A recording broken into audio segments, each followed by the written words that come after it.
Kita akan melanjutkan materi, ya. Jadi ini adalah materi yang selanjutnya dari pertemuan sebelumnya untuk agenda digital marketing. Jadi ini sudah kita lewati bersama. Kemudian ini adalah kemarin kata kuncinya. Jadi bagaimana ada kata-kata kunci ketika kita melakukan kegiatan digital marketing. Ya, jadi ini dari analisis data, kemudian bagaimana traffic frekuensi, membentuk tim digital marketing yang memiliki keahlian di bidang masing-masing, kemudian bagaimana meningkatkan volume dari akun-akun yang kita punya, eksistensi, kemampuan intersepsi, CRM, dan ini tidak instan.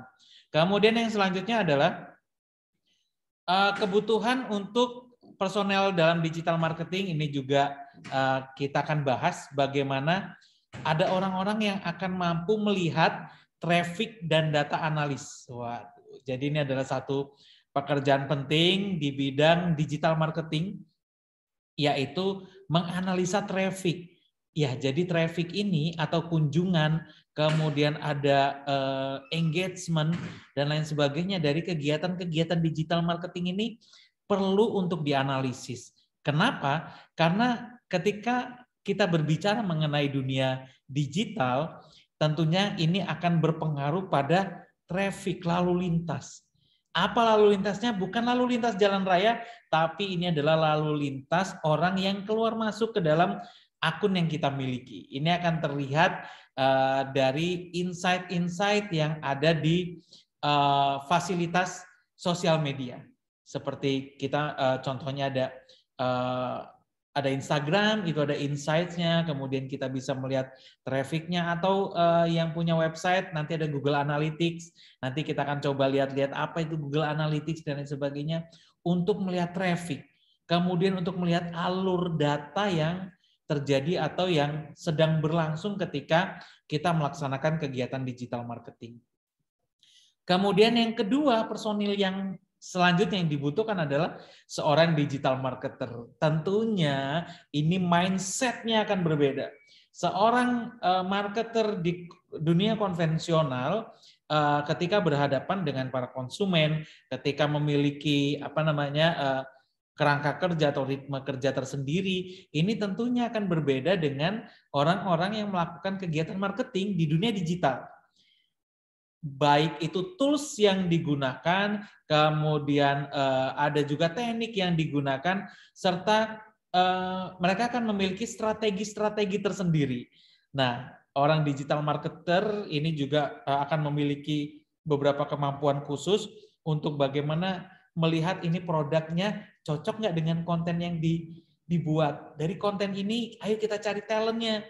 Siapa kira-kira talent yang nantinya ketika divisualisasikan, ini penting sekali ketika pengvisualisasian produk, kemudian ini akan menjadi hal yang positif dan orang-orang tertarik menggunakannya. Contohnya kalau saya ini jadi bintang iklan produk pelangsing tubuh, itu pasti tidak akan banyak orang yang percaya. Kenapa? Karena saya sendiri gembul gitu ya. Jadi ini akan dilihat bagaimana sebuah konten itu akan berkorelasi dengan talent yang ada gitu. Jadi dari talent tersebut itu akan dianalisis. Jadi setelah dianalisis dia akan mendapatkan, oh kira-kira dengan talent ini, dengan konten seperti ini dan produk ini, oh ini sesuai spesifikasinya. Karena itu dia akan mendatangkan banyak sekali konsumen untuk Anda gitu. Kemudian yang kedua kita ada namanya SEO, SEO. SEO, Search Engine Automation, kemudian Search Engine spesialis yang akan melihat nih, kira-kira orang sih sekarang nyari apa-apa itu di engine ya. Jadi ada namanya Search Engine Optimization, sebenarnya ini udah banyak toolsnya, sudah ada banyak perangkatnya, konsultannya, bahkan orang yang kerja khusus untuk ini udah banyak juga. Kita bisa meng-hire orang tersebut atau kita bisa menggunakan tools-tools yang ada untuk menggunakan SEO spesialis. Bagaimana orang ketika nyari di Google, di mesin pencari, saya mau beli baju misalkan, itu yang keluar adalah toko kita gitu ya. Nanti kita akan coba konekkan Google dengan ada namanya Google Business. Ketika kita punya bisnis nanti, itu bagaimana agar dia bisa muncul di web page-nya si Google begitu kita mau mencari produk. Nah, itu kebutuhan dari seorang SEO dan SEF spesialis. Kemudian, nah ini juga penting, seorang konten kreator, namanya kreator pasti tidak miskin ide, idenya harus banyak, apalagi buat konten. Menurut orang itu biasa aja untuk buat konten, nggak terlalu berat lah, tapi coba Anda jalani untuk membuat konten. Sekali, 2 kali mungkin masih masih gampang lah, masih nggak banyak ini. Tapi ketika konten itu dibuat terus-menerus, ini akan menemukan kesulitannya nanti gitu. Kadang-kadang idenya akan mentok, ini kira-kira apa lagi nih untuk mau ngebuat konten-konten seperti ini. Kemudian apakah konten asal aja ngebuat? Tentu saja tidak. Karena konten ini tentunya akan disesuaikan dengan environment, disesuaikan dengan produk, disesuaikan dengan target pasar yang akan kita tuju. Gitu. Karena ini akan berbeda sekali, target pasar itu akan berpengaruh pada konten apa yang akan kita buat.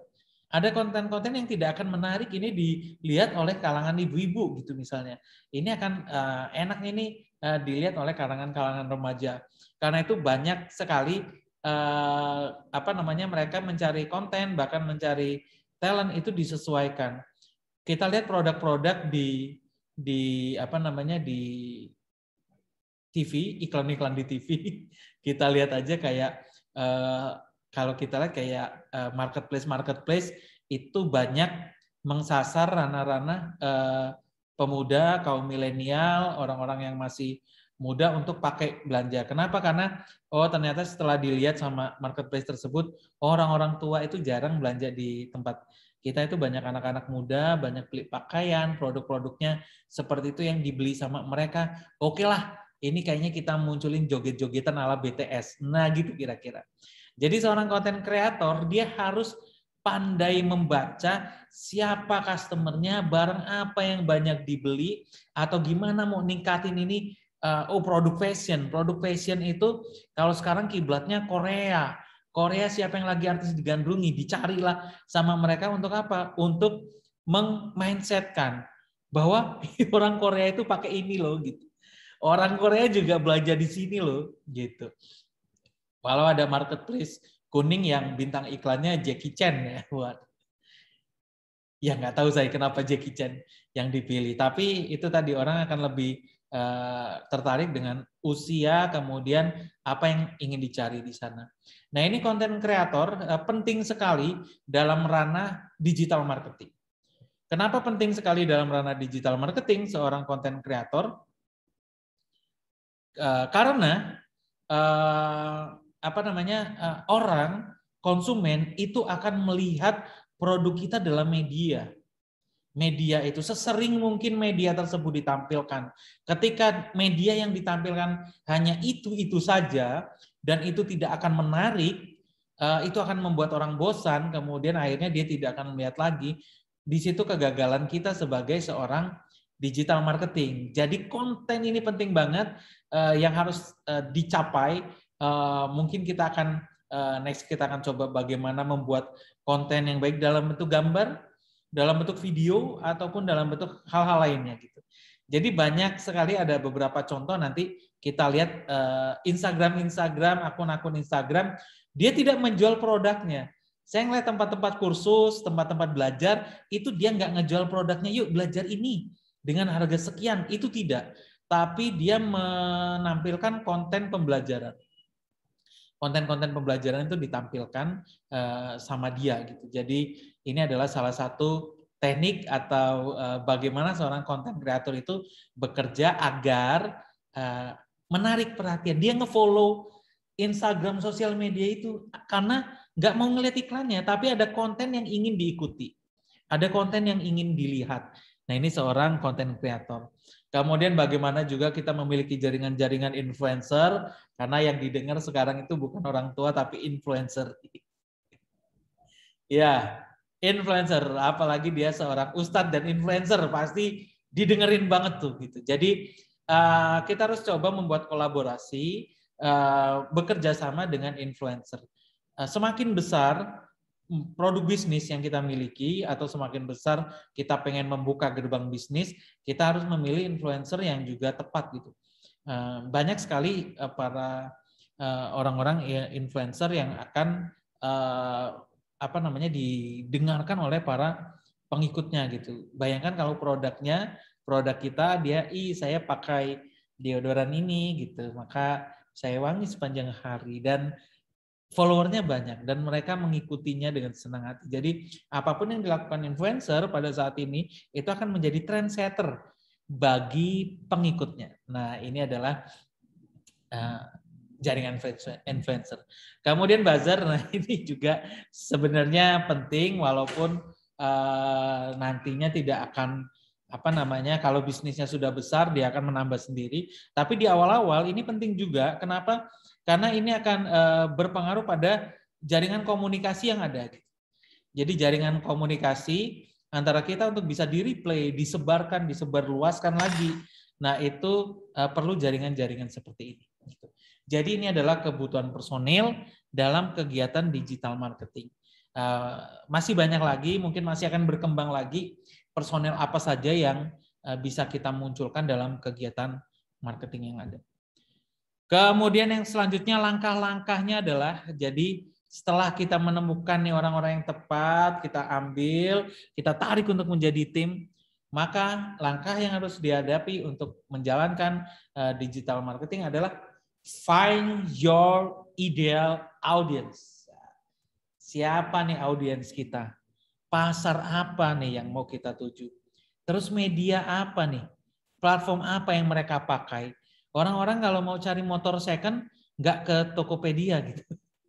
Nggak ke marketplace. Mereka kan cari ke pasarnya Facebook gitu. Beda. Nanti ada orang yang, saya pengguna, kita kan bisa memeta-metakan nanti. Golongan umur sekian sampai sekian, dia banyak pakai Facebook misalkan. Oke lah, sasaran saya itu. Saya pengen jualan daster cantik untuk emak-emak cantik. Wah. Itu saya jual di mana? Bisa di mana-mana, tapi kita lihat produk kita itu kita akan marketingkan di mana. Kalau jualnya silakan jual di mana aja platform yang digunakan, tapi untuk pemasaran agar orang melihat iklan kita, agar orang melihat review kita, atau orang melihat bagusnya produk kita, itu kita taruh mana sosial medianya. Nah itu punya sendiri-sendiri. Jadi dispesifikasikan dengan umur, dengan usia, dengan pekerjaan. Orang-orang kerja orang-orang yang kerja di kantoran itu cenderung mereka aktifnya di sosial media gitu ya. Kemudian ada ini anak-anak SMA lagi kuliah sekarang yang nggak banyak kesibukan gitu misalkan, ini sasaran kita gitu, tapi mereka banyak pakai TikTok misalkan. Nah itu harus didefinisikan, harus dilihat mana yang sesuai dengan pasarnya dan sosial medianya.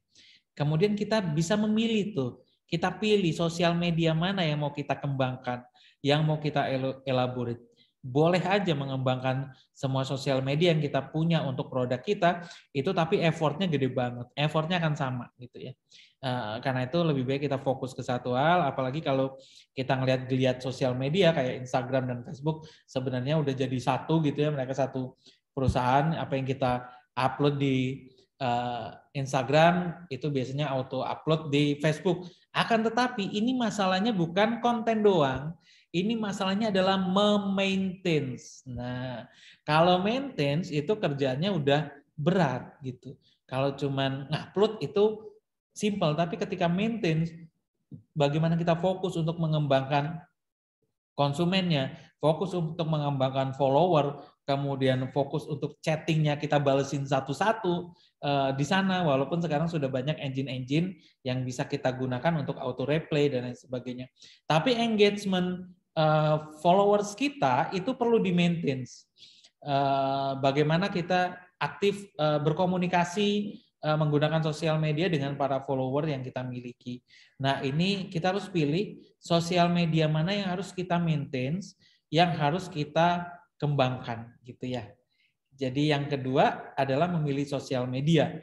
Yang dipilih ini bukan hanya jenisnya, tapi segala macam upaya kita untuk melakukan itu. Di mana sih iklan yang bagus kira-kira? Apakah kita taruh di Instagram atau Facebook untuk kita berbayar untuk monetize-nya? Nah, itu kembali lagi, dia akan kembali ke pasar mana yang akan kita tuju. Kemudian yang selanjutnya adalah ngembangin kontennya yang sesuai dengan sosial media. Nah, ini beda-beda ini karena orang yang pakai sosial medianya Instagram itu kontennya itu berbeda dengan apa yang kita upload di TikTok gitu. Beda banget walaupun sekarang sudah ada Instagram Reels yang agak mirip gitu ya dengan yang ada di TikTok, tapi untuk konten itu berbeda-beda. Kenapa? Karena penggunanya juga beda. Orang lebih intens itu sebenarnya senang melihat konten itu di TikTok karena dia lebih beragam, kemudian bisa banyak editingnya dan lain sebagainya. Yang satunya bilang saya enggak sih, saya sukanya di sosmed, saya lebih ke isi. Saya tidak melihat tampilan visual, tapi saya lebih ke isinya. Nah, ini sosial media juga berpengaruh pada konten, pada desain yang akan kita rancang ataupun kita buat. Kalau sudah kita pilih sosial media yang mana mau di-maintain, kita kembangkan kontennya yang sesuai dengan sosial media, gimana caranya kita mengoptimalisasi, mengembangkan, membesarkan jumlah followers, jumlah pengikut, jumlah like, jumlah komentar dan lain sebagainya. Nah, ini dioptimalisasi. Banyak sekali tools-tools yang bisa kita ambil sebenarnya untuk mengoptimalisasi sosial media yang kita miliki gitu. Ada juga konsultan-konsultannya saat ini untuk melakukan kegiatan tersebut. Nah, ini basicnya.